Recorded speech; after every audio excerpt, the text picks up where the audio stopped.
Look, thank you, Tony, and great to be back, and it's great to have such a full house for this really important session of the conference. So this is the first in our set of concurrent sessions, and this, I guess, is the strategic conversation. So we're looking at Indo-Pacific and global security, but particularly in the Indo-Pacific context. This session is about Indo-Pacific statecraft and really bringing together the dimensions of deterrence, diplomacy, and perhaps some other levers or arms of statecraft as well, with the core objective being how do we maintain stability and peace in the Indo-Pacific region? How do we manage the risks? How do we prevent coercion from being effective? How do we prevent coercion from escalating to conflict? There's so much to cover. We've got 4 fantastic speakers who've been very generous in making time to be here today. We have speakers who are not only experts in their fields, but obviously leading practitioners and who don't need much introduction. So I'll just very briefly remind us that we have, just starting to my immediate right, we have Richard Maude. Richard Maude is currently Executive Director of Asia Society Australia, but also, of course, a leader in the Australian national security community in many roles throughout the years. We have Greg Moriarty, the Secretary of Defence.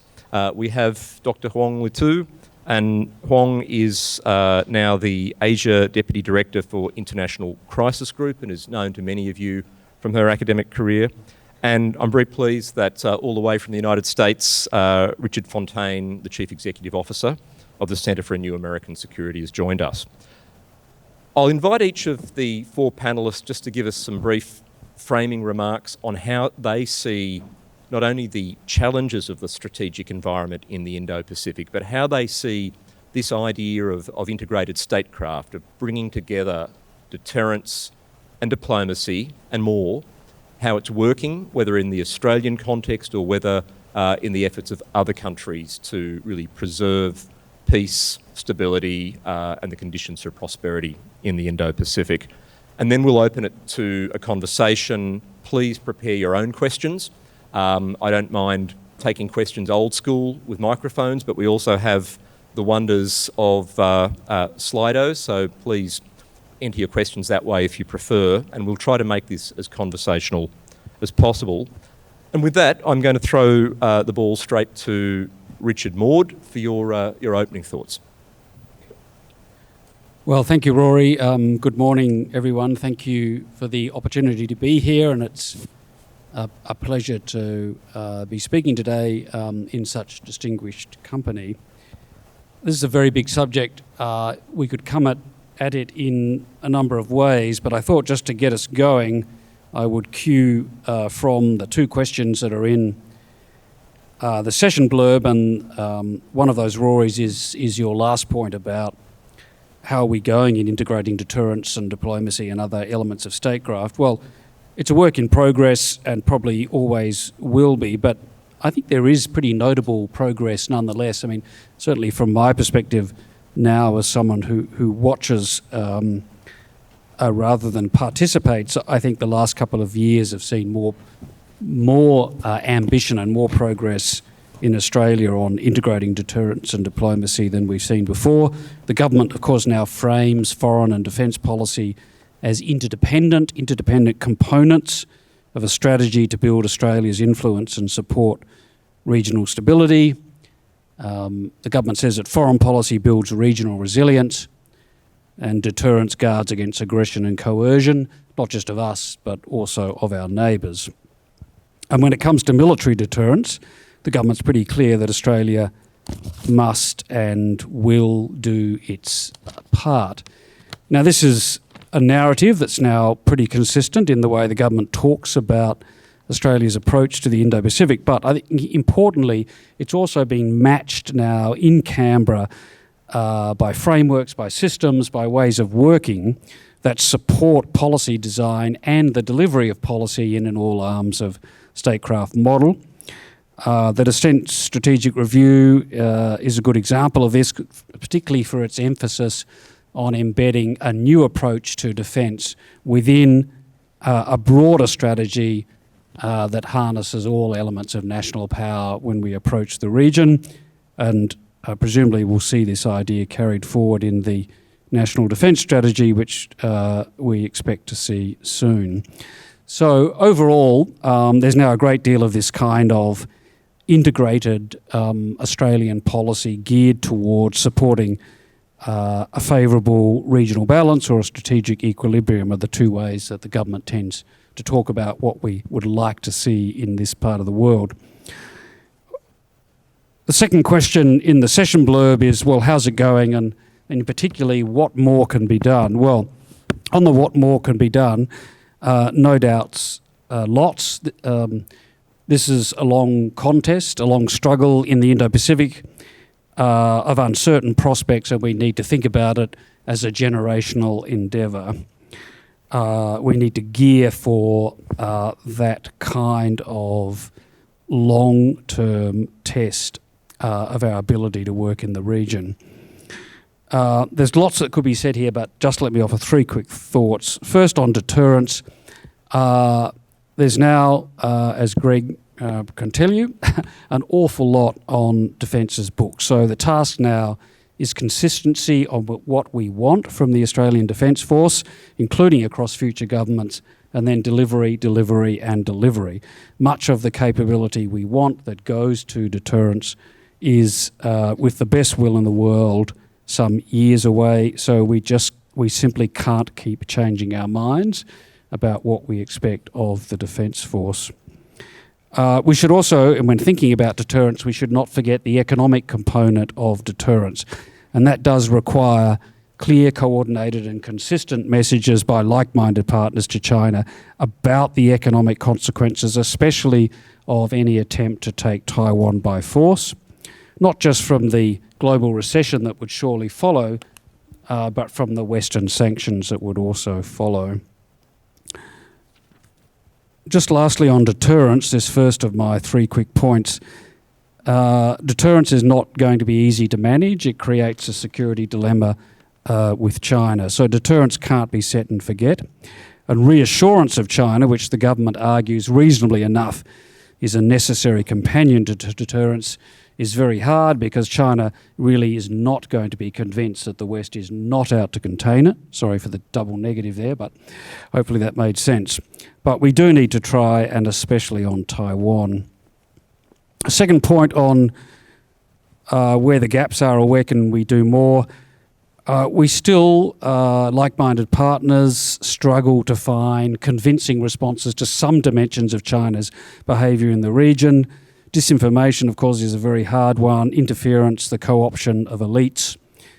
And we are still, I think, struggling to find the right levers to influence China's grey zone coercion, notably around Taiwan and in the South China Sea, especially right now at 2nd Thomas Shoal, where there is a real test of everything that we say is important about the future of the region playing out in front of our eyes. And these are very hard nuts to crack, so we should feel empathy for policymakers grappling with them, but they do demand creative diplomacy and possibly at times taking on more risk.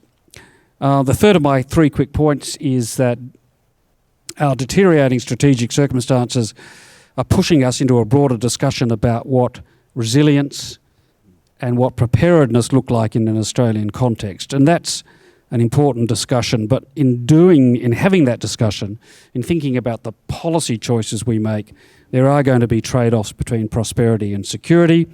That's been true for a little while, of course, when it comes to foreign investment, when it comes to critical infrastructure, when it comes to critical minerals, and now increasingly with some forms of technologies, even the technologies we know we need, for example, to power our clean energy transition. So these kinds of choices when it comes to resilience and economic security and preparedness are not going to get easier. They're going to keep coming at us, and we need pretty sophisticated frameworks for policy making, remembering that we're an open economy. As a nation, we're a capital importer, and we're a nation with a relatively small industrial base. So even though our interests are strongly aligned with those of the United States, they're not going to be identical. So, Rory, I'll stop there. Look, thanks very much, Richard. Lots to think about there. And in the conversation, I'd love us to come back to explaining what strategic equilibrium actually means. I think it's great that you've raised economic deterrence, the grey zone, resilience and preparedness as well. Greg Moriarty, Secretary of Defence, over to you. What's your perspective? Thanks, Rory. So, very, very much comfortable with what the principles that Richard outlined. And I think for us, in terms of national defence and the government's national defence strategy, it does talk about integrated defence, integrated statecraft, and we certainly see that defence needs to be a contributor to Australian statecraft, all the way from, sort of diplomacy, the presence, the building, the shaping part of how we define it, through to deterrence and then potentially responding. But we are very comfortable that defence strategy needs to be nestled in that broader concept of Australian statecraft, that we will be, in many cases, led and contributing to other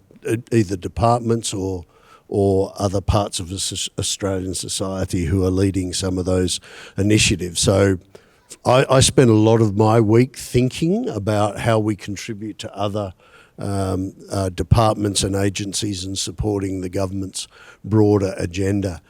In the Pacific, for example, we contribute personnel, but also many assets to the South Pacific strategy, which is led by the Office of the Pacific in the Department of Foreign Affairs and Trade. And that's a very close relationship. The government now has a Southeast Asia strategy, again, with a very big economic dimension to it, and the Foreign Minister's spoken about the importance of our economic strategy in Southeast Asia.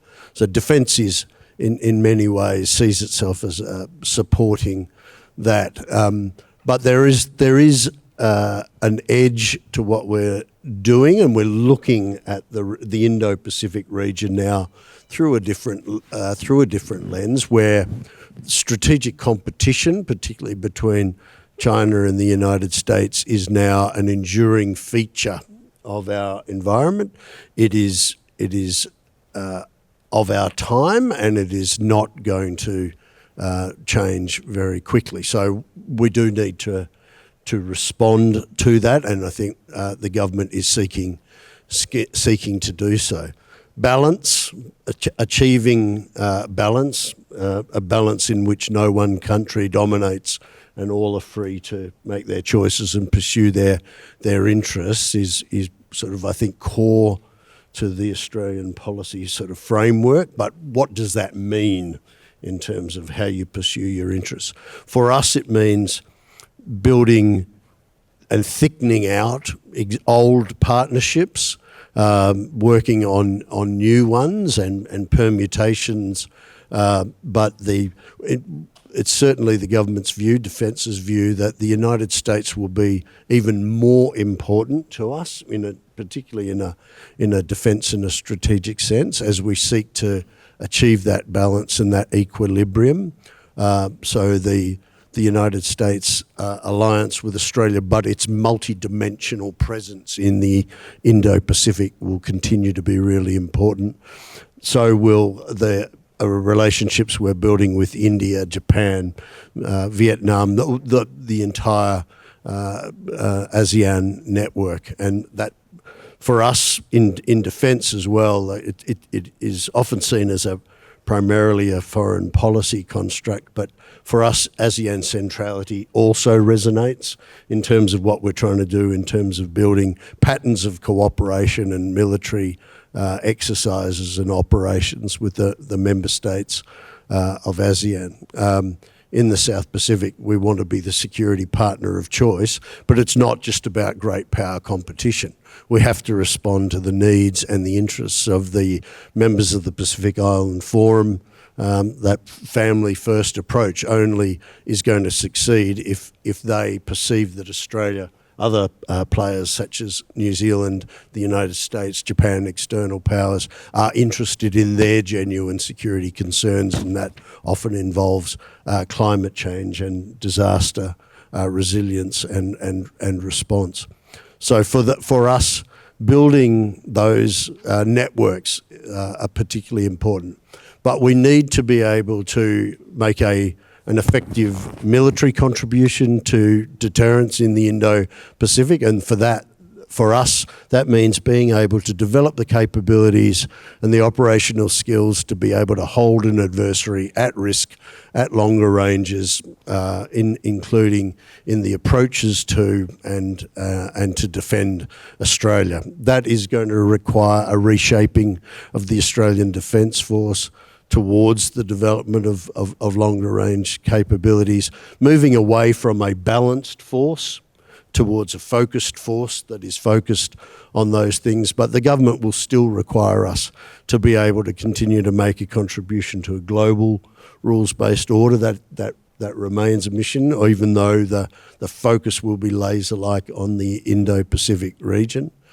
We need to be able to develop the capabilities that make a potential adversary change its risk calculus.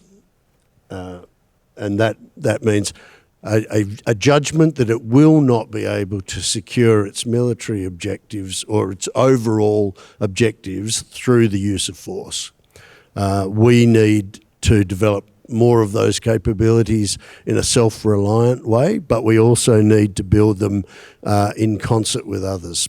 We have the alliance with the United States remains central to our capacity to grow that capability and to operate in the region. But having those capabilities, we also feel, contributes to a region in which deterrence is real. There's no point in simply trying to build norms and conventions if there is no possible risk that breaching those norms or conventions doesn't have a price. So I think government's very clear-eyed about the need for the order to provide opportunities for all countries, including China, to achieve its objectives through peaceful means and by following the rules and the norms. But we are very focused on the need to provide a deterrent capability, both for ourselves in terms of our narrow defence of Australia capabilities, but we want to make a positive contribution to regional balance, regional equilibrium and deterrence. And I think that's where the government's national defence strategy went very strongly, and I'm very confident when it's announced in a few weeks' time that the next national defence strategy will reinforce those themes. I'll leave it there, Rory. Look, thank you, Greg, and I think that again opens up some really interesting lines of conversation. I'm sure that somewhere in the room, if it's not on this panel, there'll be the obvious question about AUKUS and the recent speculation about Japan. But I think it would be interesting to get a little bit more specific insight into what those capabilities are for deterrence. We'll come back to that in a moment. I'm going to go now to Huong. Welcome. Thank you, Rory. May I start with thanking you and everyone involved in the conference for inviting me, and especially on this very esteemed panel. Rory asked me to add some to the conversation, some perspective from Australia's near neighbours, which is Southeast Asia. And I would start by saying that we talk about deterrence in a very prominent conversations here, or very developed conversation in the US. But in Southeast Asia, the understanding and concept of deterrence is very different than the conversations happening here. First of all, I'm not very convinced that everybody is on board with deterrence, and I'll explain why. Of course, I agree with Richard that the situation is very fluid, it is changing, and then we can assess the response to, for example, the coercion in the Second Thomas Shoal as evolving strategies to deterrence. But let me start with definition, and then I'll explain why different countries in Southeast Asia adopt different policies. You can tell that I have academic background if I start with a definition, right? But there is a formula for an effective deterrence, which is to have capability times will and times communication, which means if you are wanting to have an effective deterrence, you have to have means to do it, military capability starting with. But then you have to have will to use it. And you have to be able to communicate it beforehand. And so it's a long-term process. It is evolving all parts of governments, including foreign affairs, and in terms of strategic communication is very important and first and foremost. But then if the definition of deterrence in the conversations we have here, tend to put more emphasis on the capability in building the effective force, then I'm not convinced that it is unifiedly adopted in Southeast Asia. Why? Because even when it comes to having capability to deter adversaries, right? Unwanted action from adversary. But in Southeast Asia, even adversary is not unifiedly agreed on. Not even the whole region, but even sometimes within one country. So who do you deter in the first place? What is your goal in the first place, right? So deterrence is costly. It's very costly. It is, except for Singapore, who is advanced economically and really punches above its weight when it comes to military capability. Most of the rest of the region self-identify as developing countries and have often say that they have other priorities, including development, and so for mostly development. So it is the decisions that the nations have to take in Southeast Asia. And it requires resources that not necessarily everyone wants to spend. And oftentimes military capability build-up or modernization in the Southeast Asian region is not necessarily to address external threat. Oftentimes it is also to address internal instabilities. Now, but there are also different facets of deterrence. If we're talking about deterrence is a way to control escalation or encourage restraint or present, provide assurance or reassurance to partners and allies, then in that context, I would actually grade Southeast Asian deterrence pretty high. They've been doing it for a long time, and mind you that ASEAN framework that Greg mentioned was first and foremost created to prevent escalation of conflict in between neighbors. So if you assess it that way, and in long-term perspective, I think Southeast Asian deterrence is doing pretty okay. Regardless what do you think about the current state of ASEAN centrality and effectiveness in responding to security crisis. But if you look at a longer picture, I think this is something we can learn a lot from as well. Now, and all this ASEAN diplomacy, it's not just about summits, leaders' retreats and golf to self-reassure, but there are other also forms of diplomacy, including so-called coercive diplomacy or responding with coercive diplomacy to coercive diplomacy. That is also one of the tools that sometimes, not often, but sometimes countries also adopt. For example, Vietnam has done that in the past when it faced coercion from China in the South China Sea. Philippines, now under Marcos Jr., is adopting so-called assertive transparency, which is shedding light to all the activities in the gray zone sphere that comes from the Chinese provocation, for example. So there's a great deal, and I won't have the time to go through all the Southeast Asian strategies, but I think it is very natural for Southeast Asia to adopt that dual approach, deterrence and diplomacy. In fact, for example, Singapore states in its national strategy that is a dual key pillars for national security, which is deterrence and diplomacy. And you know, Singapore being small, but it adopts poisonous shrimp strategy, and no one wants to be having a poisonous shrimp, right? And also its diplomacy is so effective, it is not even conceivable for anyone, even those that Singapore may deem as a potential threat, to really have any actions that would be impinging on Singapore's sovereignty, because being in good relations, in diplomatic relations, trading with Singapore is much more beneficial than otherwise. And even Vietnam, once upon a time quite a feisty country, is now learning from its neighbors that bamboo diplomacy is reaping a lot of benefits, right? And Vietnam, mind you, that has been always, for a long time, working under the principle cooperating while struggling, cooperating with China while struggling to assert its, for example, national sovereignty in the South China Sea claims.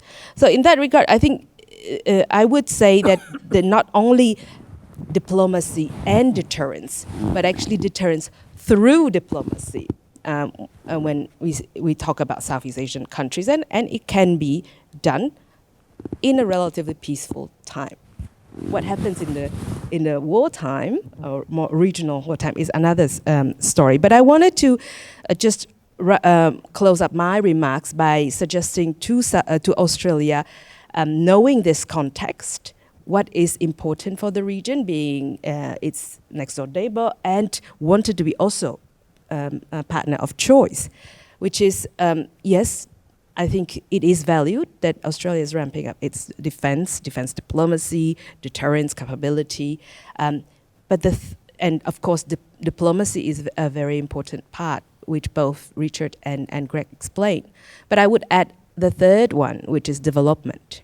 And that I mentioned in the opening remark, most of the regions self-define themselves as a developing countries, and therefore development goals will be still at the top priority. And so if we want to succeed even more, we must not forget about that. I'll stop. Look, thank you, Huong, and I think several questions that your thoughtful remarks raise. I think, coercive diplomacy, what are some examples of that? We might come back to that. This concept of assertive transparency that the Philippines has been adopting, the model of competing while, or cooperating while competing, or cooperating while struggling. And finally, the question about development. We may come back before the end of the conversation to whether, in fact, development assistance is itself a tool of strategic competition, or indeed deterrence, or whether that's the wrong conversation. But let me now go to Richard Fontaine. Richard, as a practitioner, but also now as a super analyst and the leader of a think tank, how do you, from Washington, see the deterrence and diplomacy picture in the Indo-Pacific? Well, thanks, Rory. Thanks for having me. Congratulations to you and to the National Security College for this gathering that you've put together here, which is quite impressive, and for all the other impressive work that you guys have been doing. I think it's worth starting by asking, what is it that we're trying to deter in the first place? And the answer, I think, is a few things. We're trying to deter upheaval in the regional order, broadly construed. We're trying to deter the expansion of illiberal values or interference in our democracies. We're trying to deter the use of economic tools of coercion against our economies. But overall, we're trying to deter war in the Indo-Pacific. And that is critical, and it's a critical starting point, because war in the Indo-Pacific, if it were to involve China, if it would involve certainly the U.S. and China, could be catastrophic on a scale that we have not seen, thankfully, for many decades. And so the priority in deterring that war in the first place is quite high. Deterrence, of course, is, in that context, Beijing believing that it is not ready for a successful military operation, that it wouldn't be successful in carrying one out and achieving its objectives, or that the cost of carrying out that objective would be unacceptably high. And so in either case, they refrained from engaging in the military activity in the first place. Much of the activity over the past couple of years, explicitly or implicitly, has been aimed at increasing deterrence. And fundamentally, this turns on stronger allies working more closely together and doing so in visible ways that convey a message of capability and will to use that capability if necessary. So some of the things that are quite obvious: AUKUS, bringing increased capability in the region, including nuclear-propelled subs, but also some of the Pillar 2 capabilities. Some of the force posture changes. President Marcos is in Washington right now, but the United States has gotten more access to bases and things in the Philippines.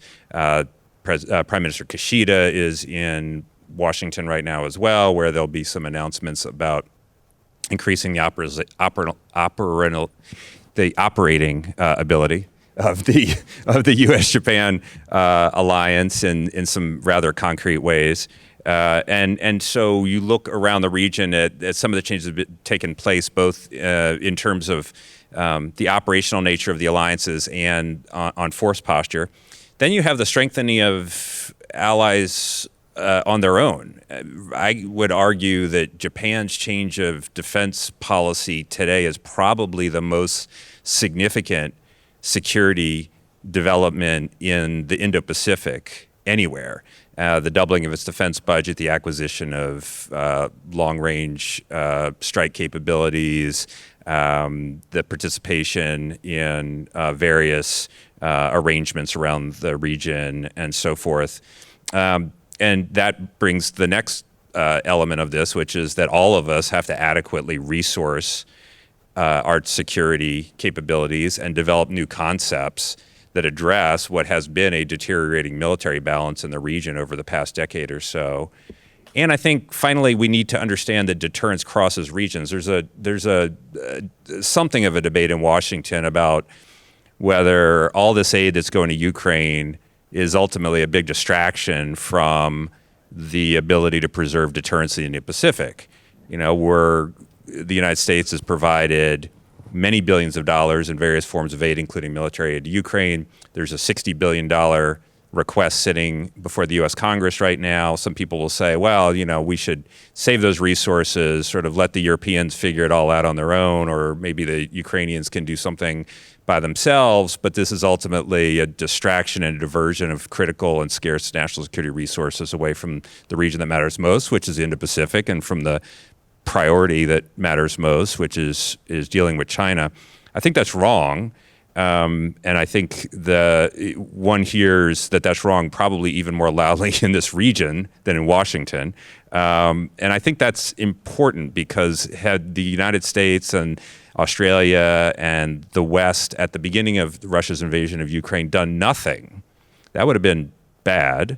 But the fact that we've come as far as we have and said that the things that Russia has done in Ukraine are unacceptable and that we will stick with Ukraine for as long as it takes, to bring the lesson to anyone, including the next would-be aggressor potentially in this region, that if you want some sort of territorial acquisition, just wait out the West. Maybe it'll take 2 years, maybe it'll take 3 years, but hunker down and you get to keep what you got. That's a terrible message when it comes to preserving deterrence in this region. So that's on the deterrence side. I'll just close by saying, you know, the flip side of the coin, of course, is diplomacy. And I think that the premium on high-level diplomacy, especially with China, is very significant, particularly as we're engaged in deterrence, because almost by definition, a lot of the activities that we're going to be engaged in, particularly in the military areas, are going to heighten tensions with China. The diplomacy is not going to resolve the underlying competitive dynamic in the Indo-Pacific, but it can establish channels of communication and be helpful in diffusing crises, or hopefully avoiding them in the first place. So it's this combination of enhanced deterrence and enhanced diplomacy that I think have to go hand in hand. Thank you, Richard, and I'm glad you've brought not only Ukraine and the global dynamic into the picture. The reference to Japan is important as well. We do have Admiral Takai speaking this afternoon, so there will be a Japanese perspective on this elsewhere in the conference. You've very diplomatically not mentioned the prospect of or the possibility of a change in administration in the United States at the end of this year, and I do at some point in the conversation want to come back to what could that mean for deterrence and diplomacy in the region. We do have an alliance session tomorrow where I'm sure that will come up. And there are a few other, if you like, issues we might want to come to as well. The role of India is something that hasn't yet been mentioned. But let's open it to a couple of questions from the floor to begin with. And I'm sort of juggling this Slido tech, but very interested in old-fashioned hands being raised and getting my attention. We've got microphones that can come to you. So if you get a mic, and I'm very happy for the first question to be here in the second row, third row at the front in the middle. If you get a mic, please identify yourself. You only get one question, and please keep it brief. So why don't we go with yours first? Thank you. Make sure the mic's on. Thanks.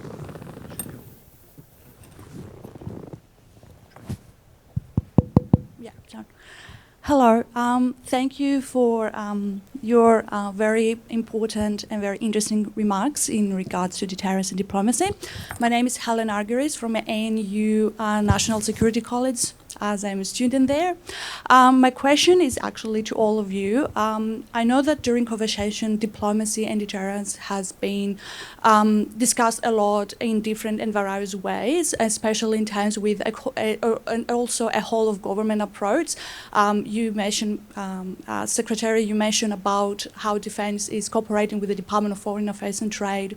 But there is an ongoing conversation about a whole of nation effort in terms of international policy, and I was wondering if you have considered a whole of nation in terms also of in deterrence as well, and how it could envision between with deterrence and diplomacy, not only domestically but also internationally with partner countries like United States and also Asian countries. Thank you. Thank you. Let's take three questions and then throw it back to the panel. Now, I can see more clearly now. Tony, in the centre, please. Good morning, Group Captain Mark McCullum, Australian Defence College. So for Richard Maude, you said the integrated, let me get your words, the integrated policy leading to strategic equilibrium. Now, equilibrium can be achieved through tension or through balance. Where do you see we are at the moment, and how might we know when we've achieved that equilibrium? Thank you, and that's handy because I was very keen to push Richard on strategic equilibrium. You might unpack a bit more about what that concept means as well, Richard. Third question here over on my right. I think it's the Ambassador of Finland, if I'm not mistaken. Yes, Arto Haape, Ambassador of Finland. We are a few Europeans here sitting together wondering that Europe has not been mentioned so far in this discussion. We had the special envoy of the European Union for the Indo-Pacific here just a few weeks ago, so very interested in hearing your thoughts on how Europe can contribute and cooperate with Australia in this quest. Thank you. Thank you. So reference to Europe as an actor in diplomacy and deterrence in the Indo-Pacific, not specifically the Ukraine theatre. Let's throw it back to the panel, give each of you a chance to answer all or any of the above. Richard, Maude. Well, let me focus on strategic equilibrium. As someone who's a practitioner rather than a theorist, I'm tempted to say rather unhelpfully, well, you'll know it when you see it. But let me give you two other ways to think about it. One is the government, successive governments, I think, have been reasonably consistent in the way they describe this, but I accept that only gets you so far because there's a limit to what they want to say understandably in public. But the current government has a pretty consistent set of words that describe what a strategic equilibrium looks like.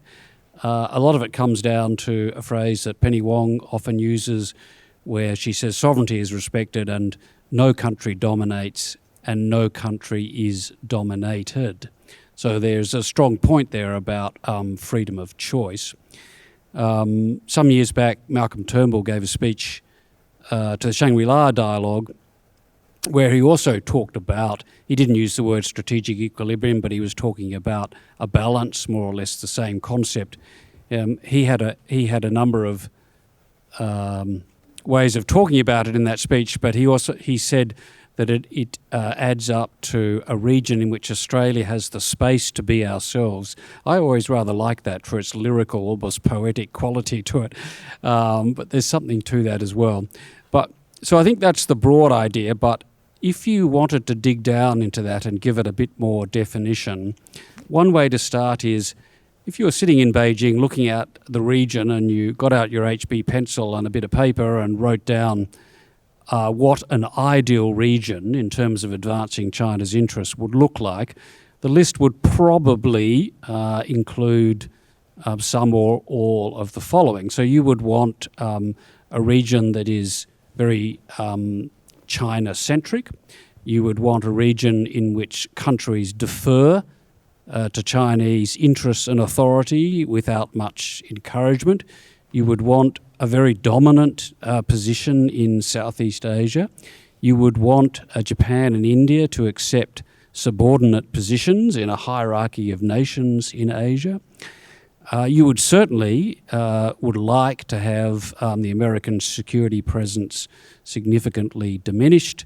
You would like alliances to be creaky and rickety rather than active and dynamic. You would want Taiwan unified, and you would want control of the South China Sea. So China won't get all of that, and we will bounce on a continuum.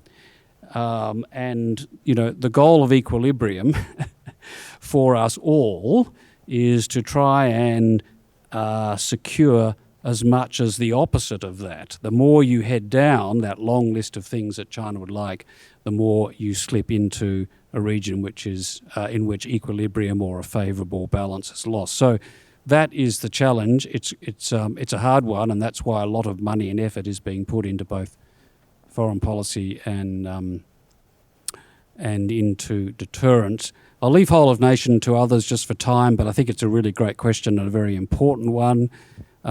Quick word on Europe. I think Europe is a very important partner and actor in this part of the world. If you look at the recent Institute of Southeast Asian State of the Nation survey, you can see how highly Southeast Asia itself ranks Europe as a trusted partner, way above Australia, way above Australia. So, you know, Australia's not so much of a strategic, Europe's not so much of a strategic actor for some understandable reasons, but it brings things that the region wants.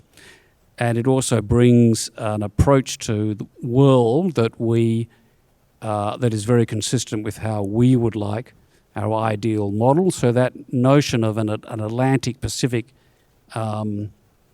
alliance with a little a, or a partnership, I think is very, very important. If I can just jump in though, Richard, as well, I think, you know, in my view, the most powerful thing Europe can do for deterrence in the Indo-Pacific is to ensure that aggression does not prevail against Ukraine. And I'd also note that as an economic actor, you know, when we talked about economic deterrence in this conversation, Europe does have a role to play in the Indo-Pacific. Greg. Thanks, Rory. In terms of whole of nation, like a contribution to deterrence, I mostly thought about it through the lens of supply chain resilience, but also the capacity of our nation to continue to trade in a period of increasing tension or even crisis in our region.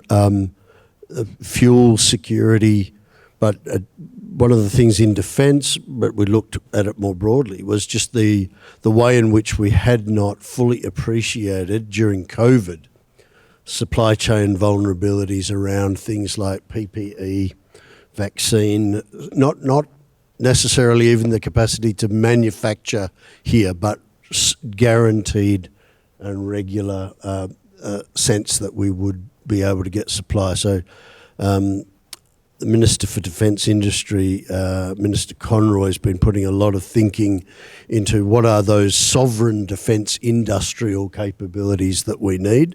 And certainly for Australia, we don't ever think that we will need or even want to make all of our own defence equipment to meet our needs, but there are certain things where we do want to be able to have sovereign capability, and certainly around the sustainment of platforms and the ability to maintain them, to upgrade them. We need regular and reliable supply, whether that's from the United States or Europe or other partners, and we need to be able to be confident that even in a time of international tension, we would be able to receive those equipments and spare parts.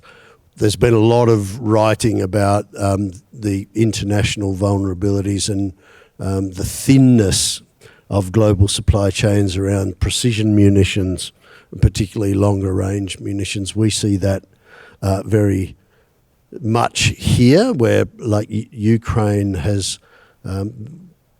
put additional blockages and slowed down global supply chains. So again, the government here is responding to that in some ways by saying we want to be able to assembly and over time manufacture our own guided weapons, to be seen as part of a trusted global supply chain where we may be able to contribute to the United States' needs, other countries' needs, and they can certainly contribute to ours. So it's not Fortress Australia in terms of national resilience, but it's certainly putting a lot more attention than what we were, say, a decade ago on trusted supply chains. And I would note we have another session straight immediately after this one in this room on economic security and preparedness against these kinds of shocks. Huong, what's your view? I might have a curveball when it comes to strategic equilibrium, because I think it is very attractive, and I would also be in favor of seeing that, but I think it's very difficult, especially in the so-called multipolar world. It might be more predictable if there is more predictable environment, but because of this shift to multipolar world, it is by nature more unstable, unpredictable, and the historians would tell you that before the multipolarity will actually mean more wars and more unpredictable conflicts, and so there is that risk going ahead as well. And to equilibrium, I think, presents a risk of misconception that it could be a stable thing. And I think it is a very hard to achieve. We might have equilibrium at certain points, but it is certainly a very fluid, very hard to achieve, but also constantly moving target. And therefore, I think the strategy, again, looking from Southeast Asian countries, which who are much more aware of their limitations, or at least put that forward, is that deterrence, if you sign up for the certain strategy, it takes more time to build credible force. It is versatile, of course. It must be responding to all sort of risks and threats, but at the same time, it's costly. It takes more time to build up. And while there are multiple adversaries, there might be changing nature of adversaries. Who do you deter and how? I mean, deterrence, again, it is about speaking to the mind, psychological effect of dissuading the unwanted action, right? To do so effectively, you need to tailor certain strategies to their history, culture, psychology, and send credible messages. It is very hard to deter and do that effectively against all potential adversaries at the same time, because deterring a country B that may be of comparable size and capability to yours is very different to deterring a country B, which is a huge size, bigger than yours, have nukes, and have very different strategic thinking than yours. So therefore, I think it's not that Southeast Asia are giving up on deterrence, but I think they're investing even more in diplomacy. And therefore, at least in my conclusion, some of our countries are trying this approach of multi-alignment, aligning with many countries. We've mentioned many of them now, Japan, the European nations, of course, Korea's, Australia, regional actors, but also with limits to how deep the alliance, how binding alliance or a partnership in this multi-alignment is, because you are preventing or creating an environment that prevents conflict, prevents certain threats, all at the same time. Again, like I said, there will be limits to that, but that in the circumstances that everything is changing so fast, I think that's the probably most cost-effective approach that countries in Southeast Asia can think of. Thank you, Huong. And that raises a number of interesting observations for the conversation. One, of course, is that that sense that perhaps multipolarity itself can have a destabilising character, can also reinforce an argument for a reliable American role in the Indo-Pacific. You also remind me that, in fact, the sources of risk don't all boil down to the decisions being made in one capital. We've talked about decision-making in Beijing quite a lot here. We haven't mentioned Pyongyang at all yet in the conversation. I'm going to throw the ball to you, Richard Fontaine. Well, just a word on the European role in the Indo-Pacific, which I think is quite important from a deterrence and a diplomacy standpoint, in part because if you're looking at the broad competition with China, Beijing has tended to see the U.S. and its Indo-Pacific allies as severable from the U.S. and its transatlantic allies. I think that's harder for the Chinese to sustain now that they've been so active in supporting the Russian war effort in Ukraine, which is quite obviously soured, among other activities on the Chinese side, soured the Europeans on the Chinese role. Nevertheless, certainly on some of the steps that are being made on the economic and technology side, whether it's export controls or development of new technologies and things like that, Europe has a key role to play in that. But then also on the military side, I mean, the NATO is, for the first time, 2 years ago, defined China and stability in the Indo-Pacific as in its interest. The 4 Indo-Pacific leaders will come back to the summit in July in Washington, the NATO summit. Their military measures that, the UK has sent a carrier into the region, the German Air Force has done exercises, the French Navy has done the equivalent of kind of freedom of navigation exercises. And that's not to say that those are going to single-handedly back off the Chinese or anybody else, but again, it gets to this point that these are not severable powers, so that if misbehavior by China or anyone else for that matter takes place, it can elicit a response not only from a smaller group of allies, but from a broader group of countries that defines its interests as resident here. So I think the European role really is important. On Pyongyang, everyone is trying to figure out exactly what to make of the latest disturbing signs, the revocation of the objective of peaceful reunification in the Constitution, the increased war talk, and things like that.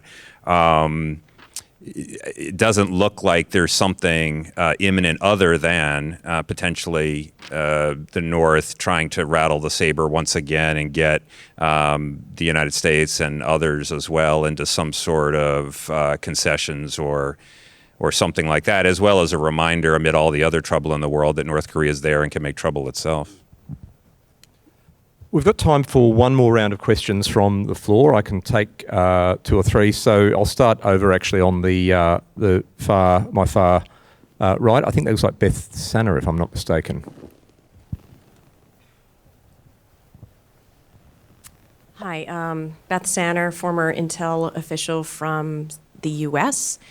My question is, I'm going to get a little wonky here, but I'm glad that Richard raised the gray zone issue. And it seems to me that what we're doing right now in terms of addressing gray zone threats is mainly deterrence by denial, by trying to build our resilience, by trying to, make it kind of harder to be attacked. But there's also the other part of deterrence, which is what I think has been raised by the panel about raising costs to our adversaries. And so, the real question here is, are we willing to use deterrence by punishment, which can be a range of things, not just military things, in order to deter gray zone attacks? And the ambassador from Finland reminds me of an example recently of the Chinese trawler taking out the Baltic Connect pipeline, energy pipeline, in the Baltic region, and it was a Chinese ship being escorted by a Russian ship. And these are the kinds of things that I mean by gray zone. It's not just what's happening in the Philippines. It means disinformation. It means stealing our trade secrets. It means getting in our critical infrastructure. It means GPS jamming. You can go on and on. And right now, I really feel that our deterrence in the gray zone is incredibly weak. How do we address this consistent with our values? Thank you, Beth. We'll take two more. Over here. Thank you. In the corner.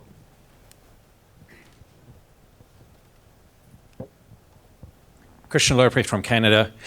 Food security. If there's a conflict in the Indo-Pacific, we're going to have significant problems with hunger among some key allies. Korea, Japan, countries such as Canada and Australia will have a significant obligation in ensuring stability by ensuring supply chains from our countries to key partners in the Indo-Pacific, and so our Marines and our navies will have a considerable role to play. So if you can talk more broadly about sort of issues of reliability and reliable partners as these countries are looking towards us to be there for them. Thank you, Christian. I think at the very back, Joe, just behind you.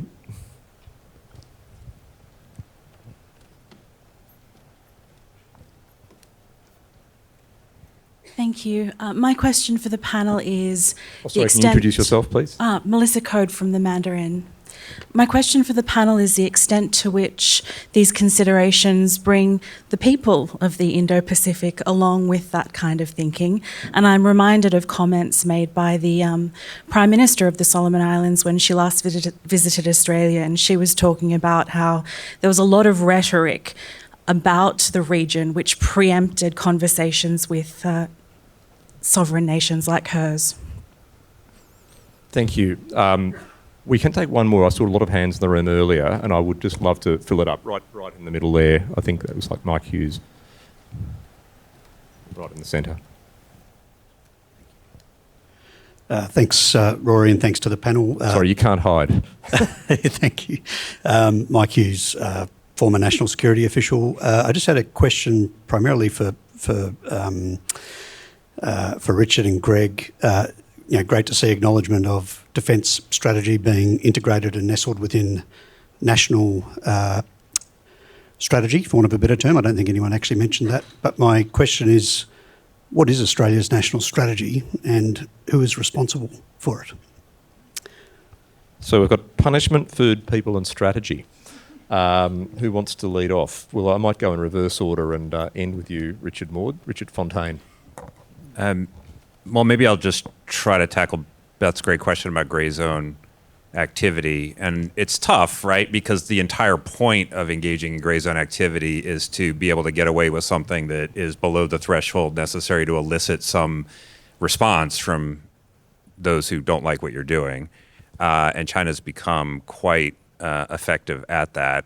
So what do we do about it? I mean, the sort of contest off of Second Thomas Shoal is a great example of this, right? I mean, China's not attacking the Philippines, which would, of course, elicit some sort of significant response, not only from the United States, but from the Philippines itself. But, a water cannon here and an inability to resupply there and all these other things. And suddenly you're starting to potentially change the facts around the water there. And that's one example. But, you cited a bunch of other ones.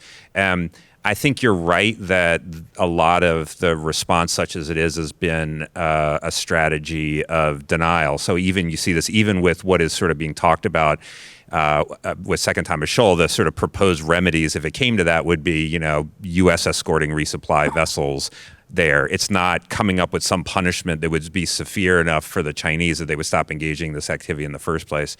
That has got to be part of the toolkit. But of course, I think it is hard to identify sometimes exactly what we believe is going to accomplish that goal. I think the case study that we should look back on, though, is the Chinese militarization of features in the South China Sea after Xi Jinping told Barack Obama that, one, they weren't going to reclaim more territory in the South China Sea, and two, they would not militarize those features, and then proceeded to do precisely that. There was not really a strategy of denial available to us unless you're going to send the U.S. Marines in there to get the Chinese off of those features. But we also didn't really do the strategy of punishment either. We didn't impose sanctions on that. We didn't move off of our position of neutrality when it comes to respective claims among claimant states and support one versus the other and things like that. And so having looked back on that, I think we should look at what do we wish we had done then that we think might have actually made a difference, and then start applying some of that as we go forward.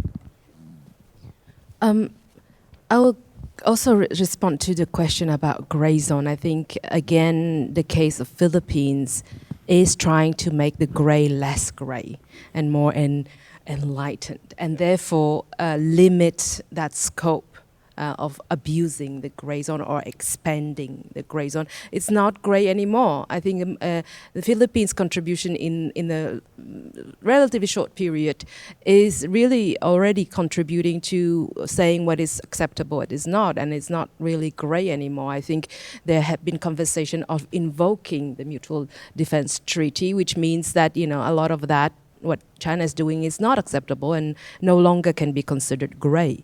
And I wanted to answer your question by going actually back to the formula I offered in the first place, which is effective deterrence is to have capability times will times communication. And again, do they have will?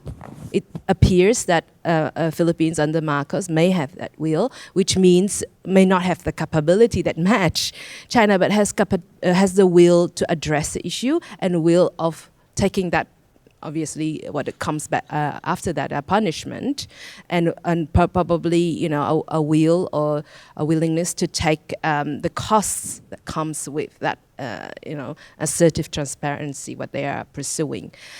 Communication is another part of the strategy, right? So really, it is about will, and therefore, why I mentioned that not all Southeast Asians have that will, and not at all times. It's always very selective. They have to make the decision whether they are willing or not to take the cost associated with illuminating the gray zone. Huong, can I just ask you if you've got a reflection on either or both of two of the other questions? The question of, if you like, public mood or public attitudes, or a sort of a people-centric view of security. I mean, you can't sort of perhaps generalise about the populations of all the countries of the region, but it'd be interesting to observe on how some of these issues do connect at a popular level. And secondly, the food security question. Do you want to touch on either of those? Yeah, I'm not sure about food security. I know that the resource security, I think food security along with resource security is another way of expanding in understanding of security in the region. And climate change came up, which is, of course, very relevant and sometimes even take precedence over the external military threat. So I think deterrence in the traditional concept also does not fully respond to the a comprehensive security threat as per understanding from the region that is probably more prominent than the conversation we have about deterrence in general. So I would emphasize that resource security, whether disputes among Mekong River, for example, is an issue as well. Possibly as prominent as this dispute over the sovereign rights in the South China Sea.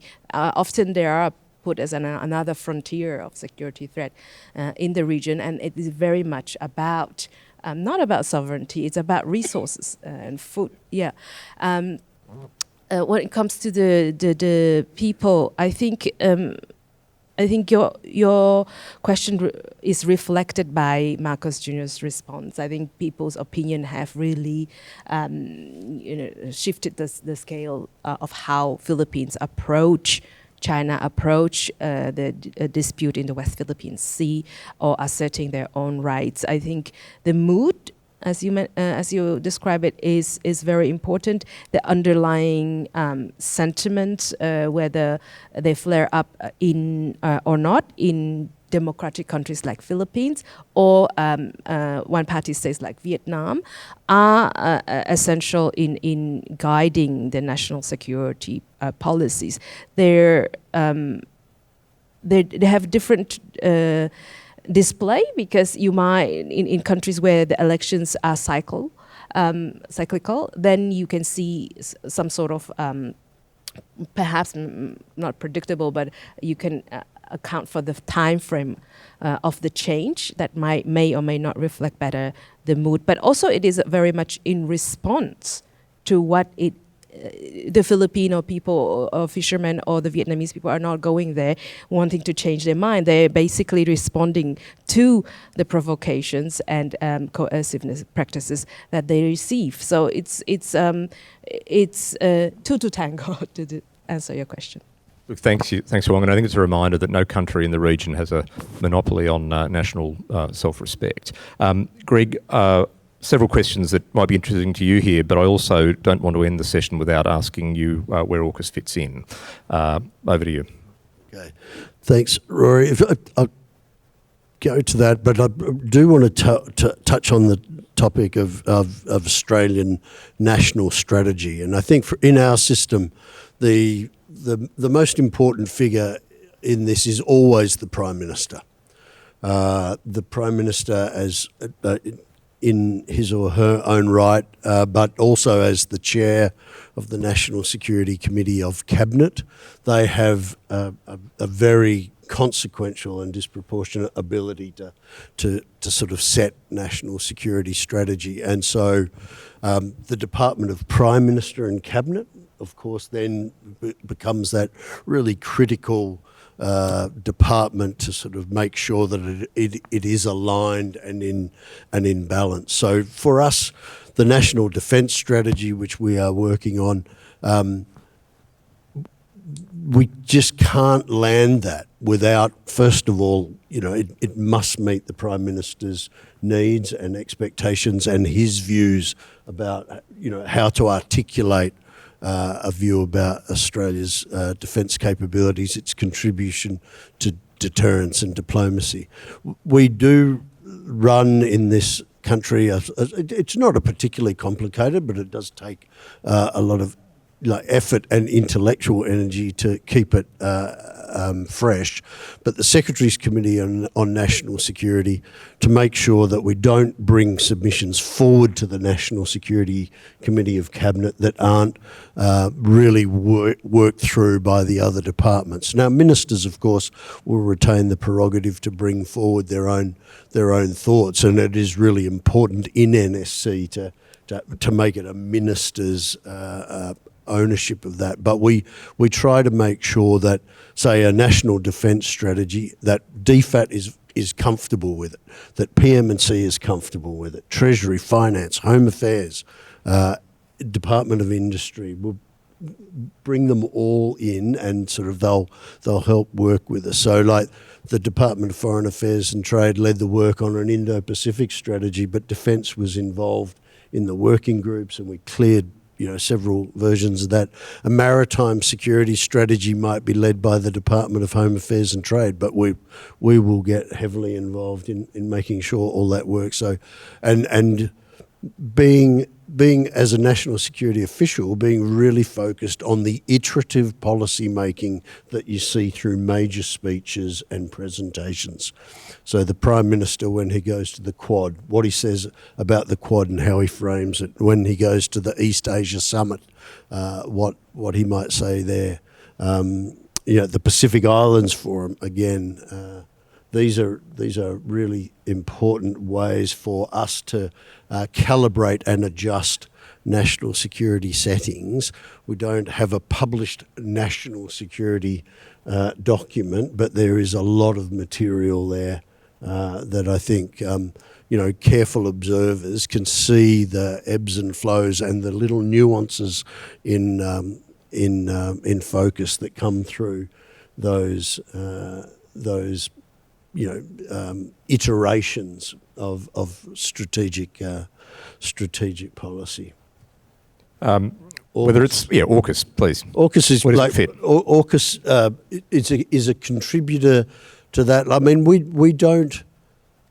From a defence perspective, we are not seeing AUKUS as a normative. It's not an alliance. It is a set of arrangements. There is no AUKUS headquarters. There is no AUKUS series of exercises.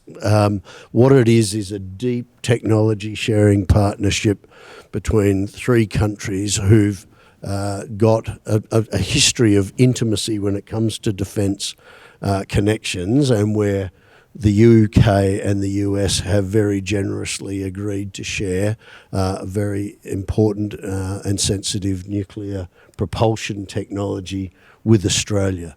I believe it will contribute very significantly to Australia's deterrent capability, both in Pillar 1 and the submarine capability, but also in Pillar 2, the advanced technologies. I also happen to take the view that it'll contribute to the security of the United States and the UK. That might be less direct in some ways, but I think the three of us working together on these projects does generally contribute to a more robust sort of defence capability posture, which will help deliver asymmetric advantage in the Indo-Pacific and for the UK and the US, who are global powers in other areas. But it's not. I don't. When I talk to my friends and colleagues in Southeast Asia and the Pacific, I am careful to talk about what AUKUS is and what it is not. It's not a new alliance. Yeah. And I guess that point about capability sharing for mutual benefit would go to any prospective fourth or fifth or sixth countries in Pillar 2. There'll be a number of countries that could usefully contribute to those, if and again, if they saw it as in their interests, and if the three original AUKUS partners saw it as in their interests as well. I think we should be open to additional partners joining, but it'll need to be to do what on what range of technologies, and how would we make the arrangements work. I think that's important, but. Our leaders always said that in relation to Pillar 2, at the right time, other countries would be considered to participate. Thanks very much, Greg. Richard Maude, you have the last word. I'm going to give you an extra 2 minutes. Chair's prerogative. There is no last word on this subject. Beth's excellent question. Beth, I'm blasted by a spotlight so I can barely see you, but I know you're out there. I've already confessed to being a practitioner, not a theorist, but I have to say I too am sceptical about deterrence by denial in the grey zone. I just don't personally see how it works. But deterrence by punishment has some really hairy edges to it, as I'm sure you know, and that's what gives policymakers and let alone governments pause. And you can see this at Second Thomas Shoal. So, if you set a red line for China, are you simply daring it to cross it? And are you prepared to back your red line up? And if you get into punishment, who controls the escalation ladder? I think often when you sit down and try and war game this out, you come to a conclusion that it's probably China that controls the escalation ladder, not us, because China's often prepared to take more risk and bear more pain for foreign policy objectives that for it are absolutely non-negotiable, and that's especially so in Taiwan and in the South China Sea. So it's just not easy to know what will have the desired effect, and that won't result in an escalation in a way that might actually prove unhelpful. Having said all those cautionary words, we are losing at Second Thomas Shoal. And I do think it's time, there's a lot of people writing and thinking about this, to go back to the basics. There's a little bit of press. I haven't been able to interrogate it, but I might ask Richard about it later on, about the American system thinking about Second Thomas Shoal a bit more, possibly with the president weighing in. So we'll see. Mike Hughes' question, I agree with Greg. I mean, it's been a bit of an iterative process, but I think the government has a pretty clear now set of high-level objectives for the region. It's had a set of policies that work towards those objectives, so that's the ways, and it is within the limits of the budget, trying to match to some extent means with ways, including in the defence budget.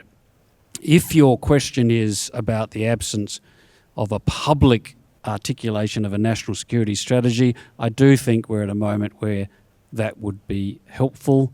Quickly on food security, you really need an expert to talk about this, which is not me, but it is a very good question because we've seen instances of food insecurity in the region recently. The issues generally are not about the actual supply, global supply of food, as the question suggested. They're about getting the food where it needs to be, and it also about price. So inflation, which we saw when the war over Ukraine started, for basic commodities like wheat or potentially rice, is a real problem for the marginalised and the poor through Asia. Now, there is a playbook to try and deal with this. Again, this is not my area, but one is to try and stop countries from panicking and stopping exports, which can often make things worse. So there's keep the markets going, keep them open.